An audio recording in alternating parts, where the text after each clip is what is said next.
헤롯 왕 때에 예수께서 유대 베들레헴에서 나심에 동방으로부터 박사들이 예루살렘에 이르러 말하되 유대인의 왕으로 나시니가 어디 계시냐 우리가 동방에서 그의 별을 보고 그에게 경배하러 왔노라 하니 헤롯 왕과 온 예루살렘이 듣고 소동한지라 왕이 모든 대제사장과 백성의 서기관들을 모아 그리스도가 어디서 나겠느냐 물으니 이르되 유대 베들레헴이오니 이는 선지자로 이렇게 기록된 바 또 유대 땅 베들레헴아 너는 유대 고을 중에서 가장 작지 아니하도다 네게서 한 다스리는 자가 나와서 내 백성 이스라엘의 목자가 되리라 하였음이니이다.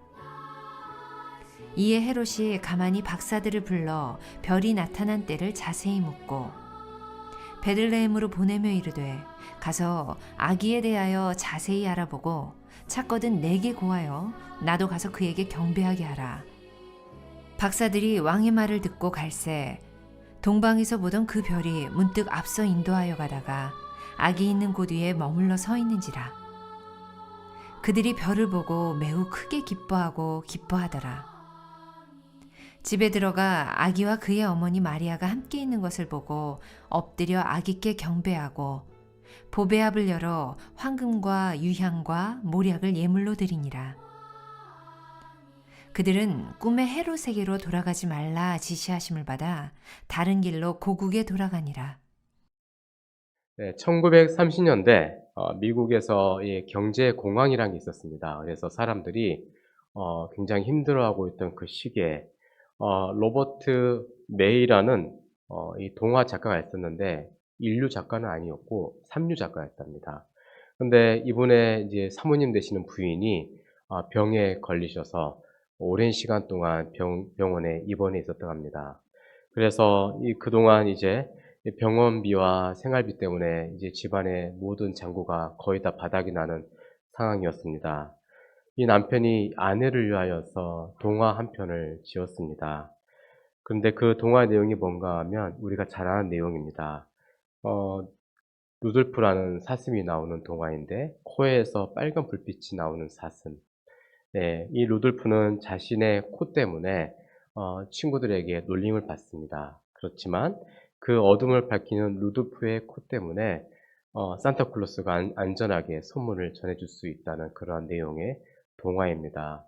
아내는 이 동화 이야기를 듣고 너무 기뻐하고 신이 났습니다. 그래서 남편에게 이 동화를 사람들에게 많이 알려줬으면 좋겠다 하고 마지막 유언을 남기고 떠나갑니다. 자, 그래서 아내의 소원대로 이 동화가 출판이 되었고 그 이후로 이 동화가 세계적인 명작 동화가 되었습니다. 자, 여러분 힘들 때일수록 가까운 사람들에게 위로가 되는 사람이 되어야 될 것입니다. 그래서 가족, 친구, 또 연인들에게 사랑의 빛을 비춰주는 여러분들 되시기를 간절히 소망합니다. 자, 그 빛은 희망이 되어서 아름다운 미래를 우리가 설계할 수 있게 하는 것입니다. 자, 오늘 우리가 읽었던 본문의 내용은 몇 가지의 메시지를 담고 있습니다. 첫 번째로는 하나님의 인도하심이 있다는 것을 오늘 마태복음 2장 1절에서 12절까지의 말씀은 우리에게 알려주고 있습니다. 예전에 텔레비전에서 주로 나왔던 그 명작 영화들이 있습니다. 그 중에 하나가 배너이죠. 저는 별로 안 좋아했지만 어쨌든 어른들이 틀어서 보기 때문에 저도 봤습니다. 영화에 보면 주인공 배너가 예수님과 동시대 인물로 유대인으로 나옵니다. 근데 이 사람이 유대 사회의 귀족이었는데 갑자기 반역자가 되었고 또 노예가 되었고 그러다가 나중에는 그 장군의 양자의 신분으로 되는 이러한 극적인 인생이 계속해서 이어지고 있습니다. 자, 그런데 그 영화의 감독이 사실은 이 사람을 통하여서 보여주고 싶었던 것이 하나 있었습니다. 그 뭔가 하면 이 배너의 인생 가운데 예수님이 함께 계셨다는 것이죠. 그래서 어려울 때마다 예수님의 얼굴은 나오진 않고 뒷모습만 살짝살짝 지나가는 그런 내용이 배너 가운데 있습니다. 그런데 주인공은 잘 깨닫지는 못합니다. 그런데 어느 순간 그가 이제 어느 정도 인생을 살고 나서 그걸 깨닫죠. 아, 예수님께서 나의 인생의 모든 부분에 있어서 항상 함께 하셨구나라는 것을 그가 깨닫게 됩니다. 여러분, 우리도 그렇습니다. 그때는 '왜 그랬을까?'라고 깨닫지 못하지만 시간이 지나고 난 이후에 '아, 그게 바로 하나님의 은혜였구나. 하나님께서 도움이 있었구나.'라는 것을 나중에서야 비로소 깨닫는 경우가 우리의 인생 가운데 항상 있습니다. 자, 역사의 모든 과정 가운데 하나님께서 개입해 주셨기 때문에 우리가 지금까지 살아왔습니다.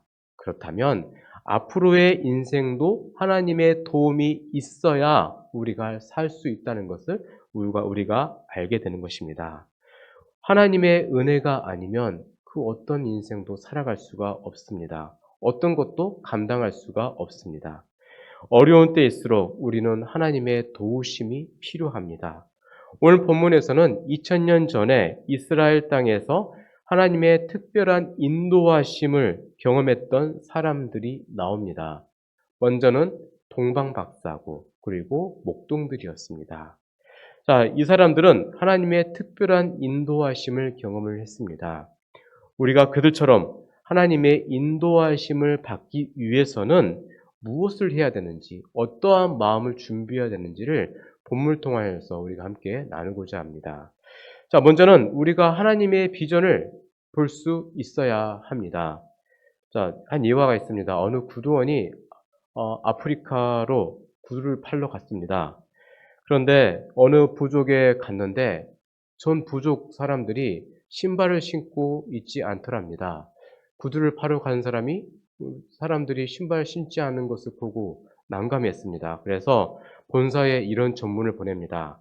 구두 주문 취소하면서 이 부족에게는 구두 시장을 열 수가 없습니다라고 그렇게 전보를 보냅니다. 그런데 그 이후에 또 다른 판매 사원이 이 부족에 갑니다.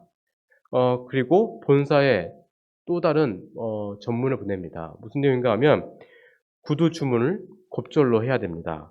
이 부족은 구두 시장이 활짝 열려 있습니다라고 그렇게 전보를 보냈습니다. 여러분, 같은 상황이지만 보는 시각이 다른 겁니다. 그렇죠? 틀린 건 아니지만 다른 겁니다.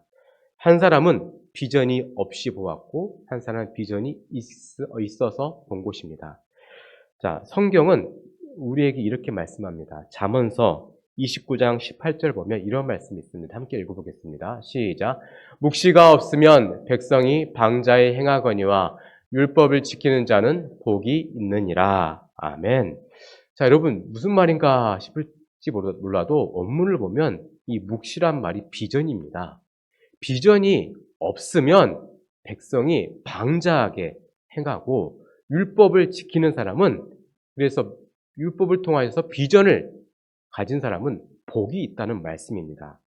여러분, 비전이 없으면 방자하고 망할 수밖에 없는 것입니다. 그래서 우리는 하나님이 주시는 올바른 비전이 우리에게 필요합니다. 올바른 비전이라는 것은 내가 생각해서 만드는 비전이 아니라 오직 하나님이 주신 비전입니다. 그래서 그리스도를 높이기 위한 그런 마음, 뜨거운 열정으로 가지는 불타는 비전을 말씀한 겁니다. 그것은 사나 죽으나 그리스도의 영광이 드러나도록 우리가 섬기기 위한 비전인 것입니다. 우리가 읽었던 본문에 나오는 목자들은 어느 날 하늘의 비전을 보았습니다. 하늘의 별을 본 것이죠. 그들이 이 별을 보자마자 그들은 변화되기 시작했습니다. 이 별이 이 목동들에게 새로운 목표가 된 것입니다. 그래서 그들은 그 목표를 가지고 발걸음을 움직였던 것입니다. 옛적부터 뱃사람들은 캄캄한 밤중에 배를 움직이기 위해서, 배를 항해할 때 그들의 방향을 바로잡기 위해서 북극성을 기준으로 삼았습니다.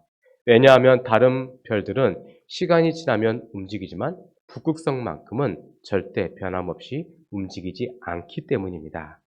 자, 지금은 최신 전자장비를 가지고 항해를 하는 그러한 시대 가운데 살고 있습니다. 그래서 내비게이션과 첨단 항법 장치를 통하여서 배를 움직이지만 지금도 여전히 그 항법 장치가 한 번씩 오류가 나면 북극성을 기준으로 해서 새로운 좌표를 찍는다고 합니다. 여러분, 이와 같이 모든 믿음의 선진들, 믿음의 앞선 선배들은 자기의 생애의 목표를 오직 예수 그리스도를 향하여서 맞춰진 그런 인생을 살았습니다. 자신의 가장 중요한 목표와 가치를 예수 그리스도께 두고 살았던 것입니다. 심지어 그들은 자신이 살고 죽는 것이 중요한 문제가 아니었고 예수 그리스도를 위해서 그분의 영광을 위해 그 인생을 사는 것이 일생일대의 중요한 과제로 믿음의 선진들은 살았습니다. 자, 이 세상의 많은 위인들의 가르침이나 업적들은 시대가 변하면 바뀝니다. 가치가 다르게 평가될 수도 있습니다. 그렇지만 오직 예수 그리스도만은 동일하게 구원의 대표자요 진리이시며 역사의 주인공으로 지금 우리 가운데 평가되고 있고 앞으로도 그럴 것입니다. 여러분, 예수 그리스도가 진리이심을 믿으십니까? 그분만을 붙잡고 가는 것입니다. 사랑하는 성도 여러분, 지금 우리에게 가장 필요한 것은 하늘의 별을 바라보는 것입니다. 즉, 비전을 바라보며 사는 것입니다. 이것이 지금 모든 문제보다 더욱 가장 중요한 문제인 것입니다. 하나님은 자신의 백성들을 위하여 하늘의 별을 수놓으신 분이십니다. 말씀 보면 사도행전 2장 17절 보면 다음과 같은 말씀이 기록되어 있습니다.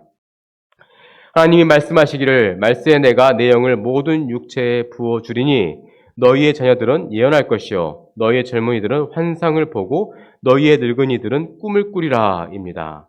우리에게 꿈을 주시고 비전을 보게 하신 하나님이 인생의 경주에서 주님만을 바라보게 하십니다. 깜깜한 밤하늘에 반짝이는 별을 주시고 그 별을 통하여서 동방박사와 목자를 인도하셨던 하나님께서 지금 우리를 그렇게 인도하고 계십니다. 그리고 힘들고 지친 상황 속에서 복음의 빛을 보게 하시고 그 빛을 따라가게 하십니다. 이 빛을 바라보게 된다면 우리 인생은, 우리 공동체는 다시 시작할 수 있습니다. 하나님은 아직도 우리 개인과 공동체, 우리 교회를 통한 기대를 가지고 계십니다. 다음으로 말씀을 의지해야 하나님의 인도하심을 받을 수가 있습니다. 오늘 본문에 나오는 동방박사들은 당시에 페르시아 지역에 살았던 지혜자들을 가리킵니다. 이들은 당시 사회에서 지체가 높았던, 지위 높았던 사람들이었고 영향력이 있었던 사람들이었습니다. 그들은 하늘에 반짝이는 어느 한 별을 보고서는 그 별이 지금까지 그들이 보았던 별이 아니었음을 바로 알 수가 있었습니다. 그래서 박사들은 삶의 모든 것을 내려놓고 별을 따라갔습니다. 이제 새로운 인생의 여정이 시작이 된 것입니다. 우리도 그렇습니다. 어두운 인생 속에서 밝은 빛이 되시며 반짝이는 별이 되시는 예수 그리스도를 바라보는 순간 우리는 새로운 여정을 시작을 할 수 있게 되는 것입니다. 이것을 위해서 우리는 말씀을 의지해야 합니다. 그래야 하나님의 인도하심을 우리가 받을 수가 있는 것입니다. 동방박사들이 하루 종일 별을 보았던 것은 아닙니다. 날이 밝아지고 태양이 떠오르면 당연히 그때 밤에 보았던 별이 사라집니다. 지금 별이 안 보인다고 할지라도 별이 완전히 사라진 것은 아닙니다. 별은 그대로 있지만 내 눈에만 안 보이는 것일 뿐입니다. 그렇게 우리는 보이지 않는 것을 향하여 우리가 말씀을 붙잡고 나아가야 하는 것입니다. 여러분, 말씀을 붙잡기 위해서 어떻게 해야 됩니까? 우리는 예배를 드려야 됩니다. 말씀을 붙잡기 위해서 예배가 필요한 것이죠. 예전에 오바마 대통령이 선거운동을 할 때 사용한 또 유명한 문구가 있습니다. 오늘 우리는 변화에 굶주려 있습니다. 우리는 변화될 준비가 되어 있습니다. 예, 우리는 변화될 수 있습니다. 라고 그가 선거 캠페인 때 그 문구를 썼습니다. 그리고 당선이 확정되는 순간에 또 이러한 메시지를 전했습니다. 오늘의 승리 그 자체가 우리가 추구하는 변화는 아닙니다. 오늘의 승리는 우리에게 변화의 기회를 제공하는 것입니다. 그러나 우리가 과거로 돌아간다면 우리는 변화를 가져올 수 없습니다. 그리고 이 변화는 여러분이 없이는 가능하지 않습니다. 우리는 변화될 수 있습니다라고 그가 말했습니다. 맞습니다. 우리는 변화될 수 있고 변화될 것입니다. 우리가 하나님의 말씀을 붙잡고 예배에 집중하면 모든 것은 바뀌게 될 것입니다. 그렇습니다. 사랑하는 성도 여러분, 우리는 하나님의 인도하심을 통해 우리는 변화될 수 있습니다. 그 변화는 오직 말씀을 듣고자 예배함으로써 시작이 되는 것입니다. 역사를 창조하시고 우리에게 소망을 주시는 분, 나의 구원자 되시는 그 하나님, 예수 그리스도를 우리가 예배할 때 비로소 소망이 있는 것입니다. 우리는 예배를 통하여 예수 그리스도 그분을 바라봐야 합니다. 본문의 동방박사는 처음부터 목표를 가지고 있었습니다. 그 목표가 있었기에 자신들이 가질 수 있는 모든 유익을 다 버렸습니다. 본문에서 그들이 예루살렘에 찾아온 목표에 대해서 기록하고 있습니다. 우리가 동방에서 그의 별을 보고 그에게 경배하러 왔노라 하면서 자신들의 목표에 대해서 고백하고 있습니다. 이제 그들의 마음속에 새로운 비전이 있는 것입니다. 그래서 그들은 아기 예수님을 뵈러 먼 곳에서 왔던 것입니다. 그들은 마침내 이 땅에 오신 예수 그리스도를 향하여 나아갔고 그곳에서 메시아이신 예수 그리스도를 보고 감동하였습니다. 집에 들어가 아기와 그의 어머니 마리아가 함께 있는 것을 보고 엎드려 아기께 경배하고 보배압을 열어 황금과 유향과 몰약을 예물로 드리니라 하면서 그 아기 예수님께 경배하는 모습이 오늘 본문 가운데 기록되어 있습니다. 그들은 별을 통하여 예수님을 만났고 그 자리에서 예수님께 경배하였습니다. 그들이 경배한 대상이 누구입니까? 바로 인간의 옷을 입고 이 땅에 오신 하나님, 아들 하나님이십니다. 그 아들 하나님이셨기 때문에 이 모든 경배를 받기에 합당하신 분이셨고 그리고 그 경배를 통하여서 이 동방 박사들은 그들의 인생이 바뀌게 되는 변화를 경험하게 된 것입니다. 이제 그들은 드디어 아기 예수님을 만났습니다. 그리고 이들은 변화되었고 이제 그 모든 것을 통하여서 새로운 시작이 된 것입니다. 하나님은 그 인도하심을 가능하게 하신 분이십니다. 여러분, 변화되기를 원하십니까? 하나님의 비전을 바라보시고 말씀을 의지하시고 하나님을 예배하십시오. 여러분의 인생은 새롭게 변화될 것입니다. 자, 이러한 믿음으로 승리하시길 간절히 소망합니다. 자, 두 번째 메시지입니다. 주님을 위한 길을 걸어가야 합니다. 우리가 믿는 예수님은 왕 중의 왕이십니다. 그분이 하늘의 보좌를 버리시고 이 땅에 오셔서 말구유에 누이셨습니다. 그때 저 하늘은 바쁘게 움직여 갔습니다. 천사들은 메시아의 탄생을 알렸고 그리고 별은 바쁘게 움직이기 시작을 했습니다. 그래서 베들레헴 밖에서 양을 치던 목자들이 구유에 놓인 아기 예수님을 찾기 위해서 길을 떠났습니다. 그리고 같은 시간에 동방의 박사들은 먼 외국에서 산과 강을 건너서 베들레헴까지 찾아오게 되었습니다. 별을 본 박사들은 본래 유대인이 아닌 이방인이었습니다. 그런데 그들이 특별한 별 하나를 보고서 예수님께로 찾아왔습니다. 그들은 비록 이방인들이었지만 하나님은 그 박사들을 통하여서 세상에 예수 그리스도의 탄생을 알리게 하셨습니다. 그리고 그들이 예수님을 발견하고 그분께 경배했을 때 그들을 인도하였던 별은 이제 사라지게 되었습니다. 왜냐하면 별은 이제 그 사명이 다했기 때문입니다. 여러분, 우리도 이러한 별과 같은 인생을 살아가야 할 것입니다. 하나님이 우리를 부르시고 그리고 우리를 지금까지 인도해 주셨던 이유가 바로 주님을 증거하고 각자에게 맡겨진 사명을 감당하도록 하기 위해서 우리를 지금까지 부르시고 인도해 주셨던 것입니다. 그래서 우리는 이 땅에서 주님을 증거하기 위해서 사명을 다해야 되고 우리의 사명이 다하게 되면 우리는 본향으로 돌아가게 되는 것입니다. 우리에게는 아직 생명이 남아 있습니다. 아직 생명이 남아 있다는 것은 아직 그분을 향한 사명이 다 끝나지 않았다는 것입니다. 오늘 우리에게는 아직도 맡겨진 영혼들이 있습니다. 우리는 그 영혼들을 위해 사명을 잘 감당해야 합니다. 그리고 언젠가 그 사명이 완수가 됐을 때, 다 끝났을 때 동방박사를 인도하였던, 목자들을 인도하였던 별은 곧 사라지게 되었듯이 우리도 이 땅에서 사라지게 될 것입니다. 진정한 행복은 어디에 있습니까? 진정한 행복은 사명을 잘 감당했을 때 주어지는 것입니다. 믿으십니까? 그런 면에서 사도 바울이 자신의 최고의 만족을 누리며 산다라고 하면서 자신의 그 만족, 그 기쁨에 대해서 그렇게 고백한 곳이 있습니다. 자, 사도행전 20장 24절에 다음과 같이 그가 고백합니다. 내가 달려갈 길과 주 예수께 받은 사명 곧 하나님의 은혜의 복음을 증언한 일을 마치려 하면은 나의 세면조차 조금도 귀한 것으로 여기지 아니하노라. 이 사명에 대한 기쁨이 우리에게도 있어야 될 줄 믿습니다. 또 빌립보서 2장 17절에 다음 같은 말씀이 있습니다. 네, 함께 읽겠습니다. 자, 시작. 만일 너희 믿음의 재물과 섬김 위에 내가 나를 전제로 드릴지라도 나는 기뻐하고 너희 무리와 함께 기뻐하리니. 아멘. 자, 여기서 전제라는 단어가 언제 사용되는가 하면 유대인들이 제사를 드릴 때 양의 피를 제단에 뿌리는 경우가 있습니다. 이때는 전제를 드린다라고 합니다.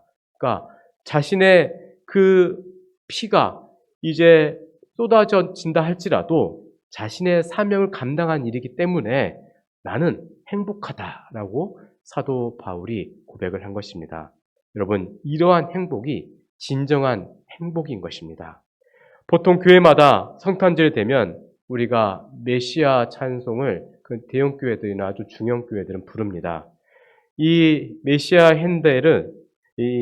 핸델이라는 사람이 이제 작곡을 했는데 이 사람이 원래 오르간 연주자였습니다. 얼마나 오르간 연주를 잘했는지 사람들이 찬사를 아끼지 않았고 이런 말을 그 당시 때 많이 했다고 합니다. 당신의 연주는 두 다리와 10손가락 가지고는 모자란 연주였습니다. 어떻게 연주를 그렇게 잘하십니까? 라고 물으면 이렇게 답을 했다고 합니다.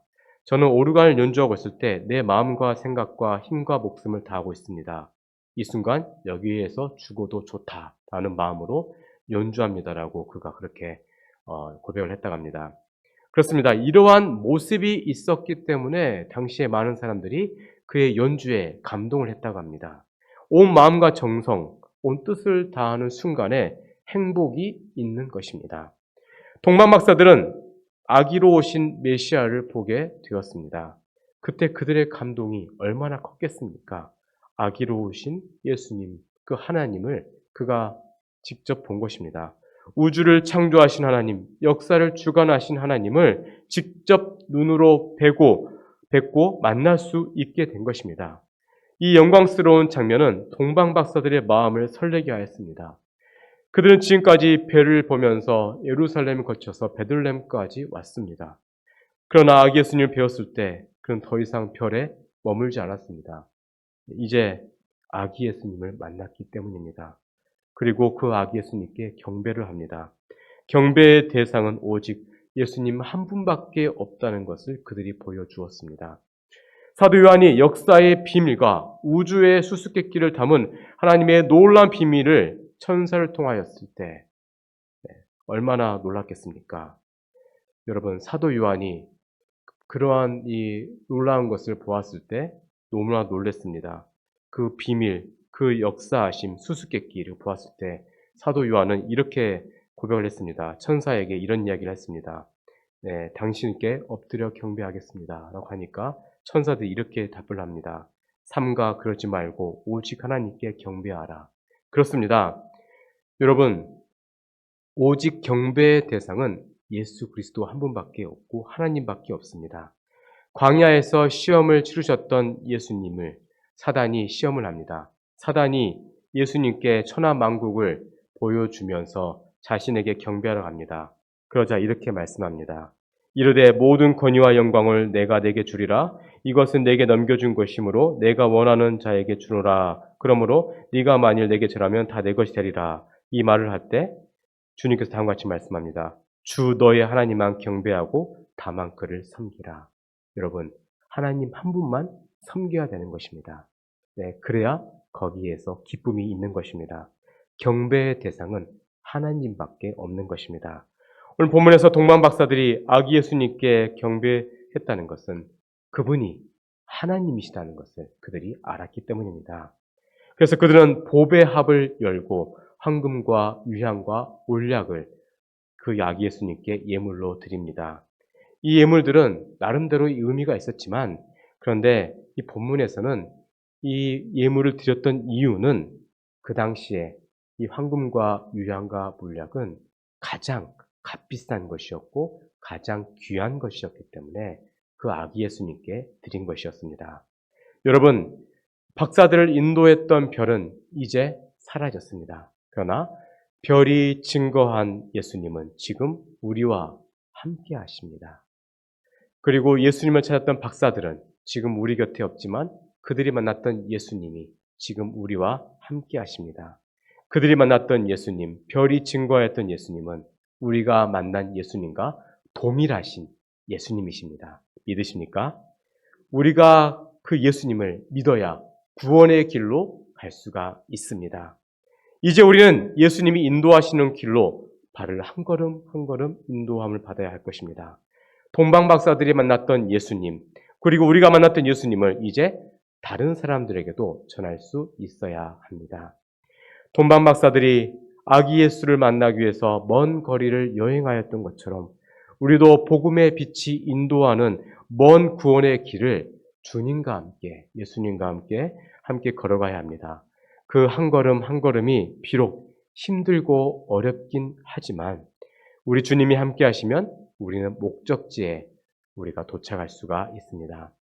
사랑하는 성도 여러분, 박사들이 베들레헴 목적지에 도착하여서 아기 예수님께 경배한 것처럼 우리도 저 영광의 나라에 도착해서 선한 목자 되신 예수님께 경배해야 할 것입니다. 그 목적지에 도착하는 그 날까지 주님과 함께 행복한 동행의 길을 걸어가시길 주의 이름으로 축원드립니다. 자, 세 번째 메시지입니다. 예수님을 만나는 것이 참된 지혜임을 오늘 본문에서 우리에게 말씀하고 있습니다. 옛날에 그리스란 나라에 유명한 애꾸는 장군이 하나 있었다고 합니다. 이 장군은 죽기 전에 자신의 초상화를 남기고자 했습니다. 그래서 유명한 화가들을 불러서 자신의 초상화를 그리라고 합니다. 그런데 그들이 그려낸 초상화에 만족하지 못하였습니다. 어떤 화가는 애꾸눈을 그대로 그렸고 또 어떤 화가는 장군의 그 마음을 헤아려서 이제 모든 눈이 온전한 것처럼 그렸습니다. 그렇지만 장군의 마음에 들지 않았습니다. 자기의 흉한 모습도 보기 싫지만 거짓된 모습도 싫었던 것입니다. 그때 고민하고 있던 장군에게 어리고 그리고 이름도 없는 어느 화가가 나타납니다. 그래서 자기가 장군님의 그 초상화를 그리겠다라고 말을 합니다. 그런데 그 초상화를 장군이 흡족해합니다. 왜냐하면 그 초상화는 이 한쪽 눈만 있는 한쪽 얼굴만 그렸기 때문입니다. 그래서 이 무명 화가의 초상화를 보고 매우 만족스러워하고 후한 대접을 해주었다 합니다. 자, 여러분, 우리는 이러한 지혜가 필요합니다. 세상을 살아가는데 우리가 비둘기처럼 순결해야 될 의무는 있지만 또한 뱀처럼 지혜로워야 될 의무도 또한 있는 것입니다. 영적인 성숙은 여러분 쉽게 얻어지는 것이 아닙니다. 많은 실수를 한 뒤에 얻어지게 되는 것입니다. 우리는 인생을 살면서 여러 판단을 하면서 살아갑니다. 때로는 바른 판단을 할 때도 있지만 때로는 잘못된 판단을 할 때가 있습니다. 인생은 그러면서 지혜가 쌓이고 성장해 나가는 것입니다. 지금 우리에게는 진정한 지혜가 필요합니다. 우리 인생길에 우리에게 필요한 지혜의 근본은 오직 하나님의 말씀, 예수 그리스도의 말씀으로부터 나오는 것입니다. 요즘은 지식은 많이 있지만 지혜가 없는 시대입니다. 지혜는 단순한 정보만을 말하는 것이 아닙니다. 진정한 지혜는 인생을 살아가는데 살아갈 수 있는 그 능력을 가리키는 것입니다. 오늘 본문에 나오는 동방박사는 영어로 지혜자입니다. 네, 동방박사를 함은 지혜자를 의미하는데 그들은 어떻게 해서 지혜로운 사람이 되었겠습니까? 거기에는 몇 가지 비결이 있습니다. 그 첫째는 지혜의 근원을 알아야 하는 것입니다. 그 지혜의 근원은 오직 예수 그리스도 그 진리의 말씀뿐입니다. 예수 그리스도의 말씀 안에 영생이 있는 것입니다. 그래서 요한복음 5장 39절 보면 다음과 같은 말씀이 기록되어 있습니다. 너희가 성경에서 영생을 얻는 줄 생각하고 성경을 연구하거냐 이 성경이 곧 내게 대하여 증언하는 것이니라 라고 기록하고 있습니다. 왜 우리가 주야로 말씀을 묵상해야 되겠습니까? 예수님의 그 말씀, 진리의 말씀이 우리에게 영생을 주고 또 그것이 우리에게 지혜가 되기 때문입니다. 오늘 본문에 나온 동방의 박사들은 지혜로운 지혜자들이었습니다. 그들이 지혜로운 사람이 될 수 있었던 것은 성경에 나오는 다니엘의 영향력이 큽니다. 다니엘서를 보면 느부갓네살 왕이 나옵니다. 자, 그 왕은 자신의 꿈을 자신의 나라에 있는 온 지혜자들에게 꿈을 맞춰보라고 합니다. 그런데 이 꿈 해몽은 요셉의 꿈 해몽과는 다릅니다. 결이 다릅니다. 왜냐하면 요셉의 꿈 해몽은 그 바로가 자기 꿈 이야기를 해주고 맞춰보라고 해석해보라고 하지만 느부갓네살은 그것조차 알려주지 않습니다. 내가 무슨 꿈을 꿨는지 너에게 말하지 않겠다. 대신에 꿈의 내용을 알고 그 내용을 해석해 보아라 라고 했기 때문에 온 나라의 지혜자들이 거기에 대해서 해석할 수가 없었던 것이죠. 그런데 누가 그 꿈을 해석했습니까? 바로 다니엘입니다. 네. 자, 다니엘이 이런 말을 합니다. 다니엘서 1장 20절을 보면 다음 같은 말이 기록되어 있습니다. 왕이 그들에게 모든 일을 묻는 중에 그 지혜와 총명이 온 나라 박수와 술객보다 10배나 나온 줄을 아니라 하고 기록되어 있습니다. 왕이 다니엘에게 이렇게 말을 한 것입니다. 느부갓네살 왕은 그런 다니엘에게 총리직을 맡기고 나라의 모든 일을 다 맡깁니다. 바벨론의 모든 박사의 어른으로서 그가 이제 삼게 됩니다. 이때 모든 박수들, 점술가들, 천문학자들의 가장 큰 어른이 바로 되는 것입니다. 이때부터 이 왕국은 자연스럽게 다니엘의 영향을 받았던 것이죠. 다니엘은 우리가 잘 알듯이 하루에 3번 창문을 열고 그렇게 예루살렘을 향하여 기도했던 인물입니다. 그러한 다니엘이 있었기 때문에 바벨론의 모든 박사들은 자연스럽게 그 성경을 읽었었던 것입니다. 그래서 다니엘의 영향을 받았던 그 지역의 페르시아 지역의 박사들은 성경의 메시아 예언을 보면서 자연스럽게 인류의 소망자 되시는 예수 그리스도를 그들이 갈망하면서 기다렸던 것입니다. 우리가 읽은 성경 전체에는 기다림이라는 단어가 꽤 많이 나옵니다. 약 200회 정도 기다림이라는 단어가 나옵니다.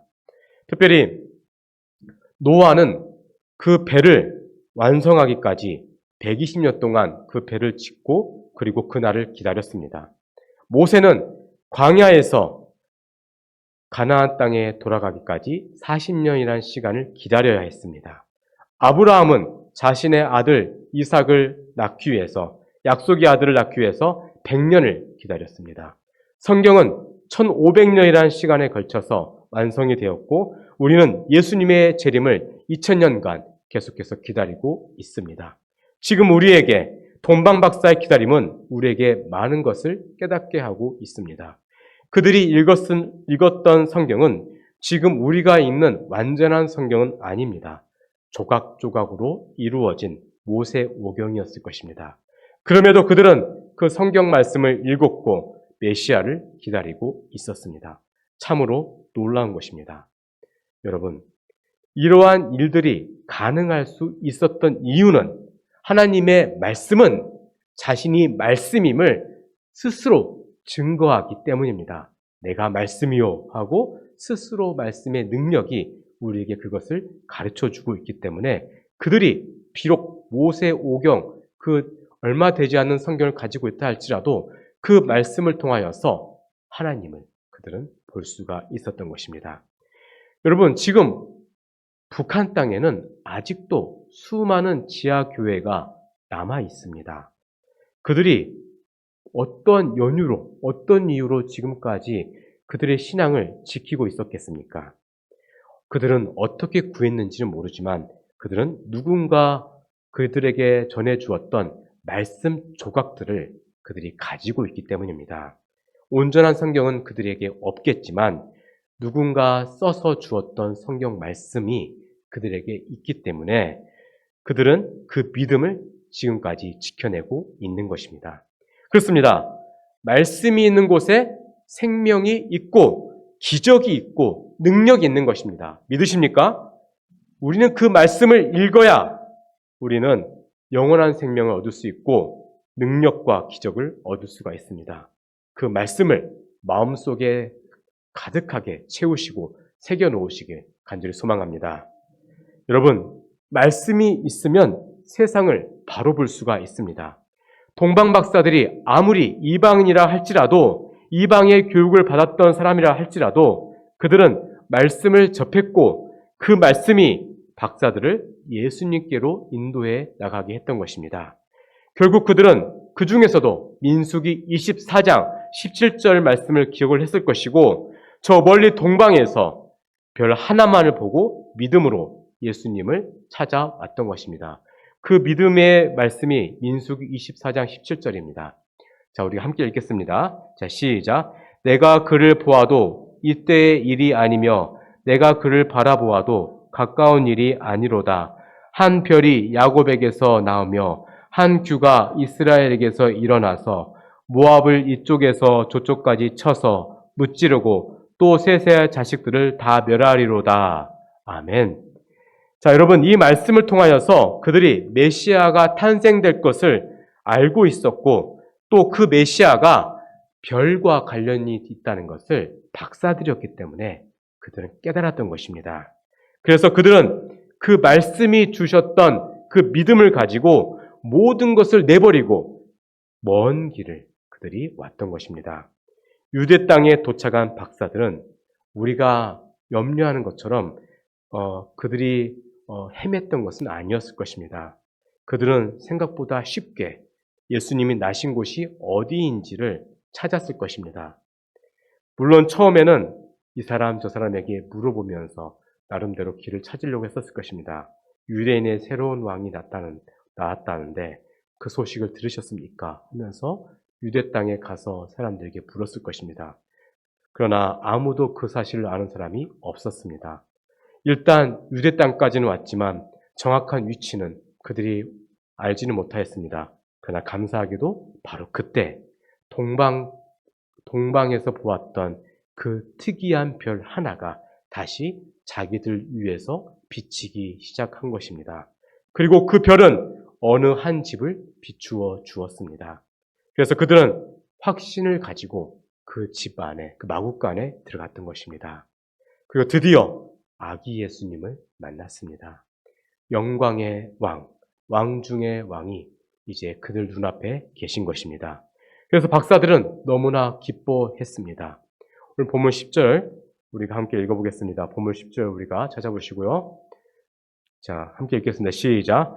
그들이 별을 보고 매우 크게 기뻐하고 기뻐하더라. 아멘. 그들은 그토록 찾던 유대인의 왕, 만왕의 왕을 만났습니다. 그래서 아기 예수님께 경배를 하였습니다. 사랑하는 성도 여러분, 진정한 지혜는 하나님을 경외하고 그리스도를 경배하는 곳에 있습니다. 그래서 잠언서 9장 10절에는 다음과 같은 말씀이 있습니다. 여호와를 경외하는 것이 지혜의 근본이요 거룩한 자를 아는 것이 명철이니라. 아멘. 오늘 본문의 동방 박사들은 지혜의 근원 되시는 예수님께 경배하였고 자기들이 갖고 있었던 최고의 선물을 그분께 드렸습니다. 그들이 가져온 물품은 당시의 최고급 물품이었기 때문에 그들이 지금까지의 그 여행 가운데 힘들고 어려울 때 팔아서 쓰고 싶은 유혹들이 많이 있었을 것입니다. 그러나 그들은 바로 이때를 위해서 그것들을 아껴두었고 최고의 가치가 되시는 예수님께 모든 것을 다 드렸습니다. 이러한 모습이 바로 진정한 예배의 모습, 경배의 모습인 것입니다. 하나님은 지금도 신령과 진정으로 하나님을 경배하는 사람들을 찾고 계십니다. 2000년 전에 이 땅에 오신 아기 예수님은 자신의 모든 것을 주기 위해서 이 땅에 오셨습니다.